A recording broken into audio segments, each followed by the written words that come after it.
Mesdames, Messieurs, c'est pour parler du focus de ce soir consacré à la crise dans le secteur hôtelier. Les acteurs du secteur veulent que la baisse de la TVA de 18% à 10% soit harmonisée dans tout le secteur. Et pour ces professionnels, l'urgence réside entre autres sur le coût des taxes concernant les billets d'avion et la formation des guides touristiques. C'est un reportage de Ibou Diouf. Depuis janvier 2011, on remarque une baisse de la TVA dans certains secteurs de l'hôtellerie. Les professionnels du tourisme demandent aujourd'hui que cette mesure soit généralisée aux autres secteurs du tourisme comme celui du transport. De toutes les manières, cette proposition va être faite au niveau même de l'autorité.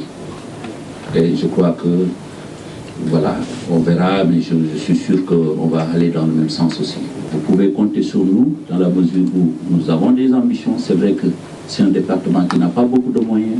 On est dans une situation mondiale difficile, nationale catastrophique. Le ministre opte pour la démarche de la concertation avec les acteurs du tourisme, les acteurs qui parlent aujourd'hui des obstacles liés à une TVA trop élevée. Cette diminution a un aspect positif pour notre chiffre d'affaires. Parce que le client qui venait ici pour payer une TVA de 18%, s'il se retrouve avec 10%, il y a une diminution donc. D'après ce que les analyses qui nous viennent des hôteliers, c'est que pour l'instant, cette baisse n'aura pas une grande incidence en raison des taxes qui sont instaurées dans l'aérien, sur les billets d'avion et sur les taxes aéroportuaires. Pour donner au tourisme son lustre d'antan, les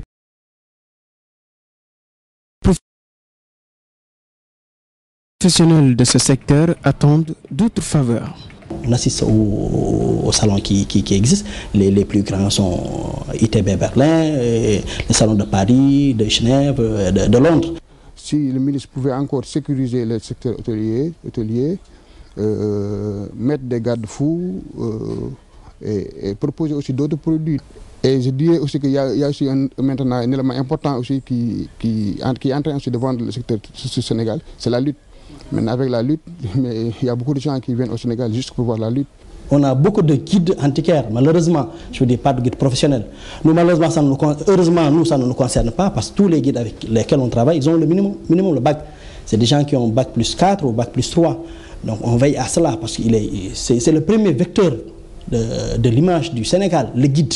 Le ministre de la Culture et du Tourisme a pris une initiative formidable, c'est de demander aux chefs d'entreprise de passer leurs vacances au Sénégal. C'est un signal fort et nous, en retour, nous lui avons non seulement confirmé, mais nous allons mettre en place une caravane pour donner un signal fort à tous les chefs d'entreprise de se dire nous allons nous rendre à l'intérieur du pays justement pour prendre nos vacances. Le Sénégal est un pays qui a un potentiel touristique énorme.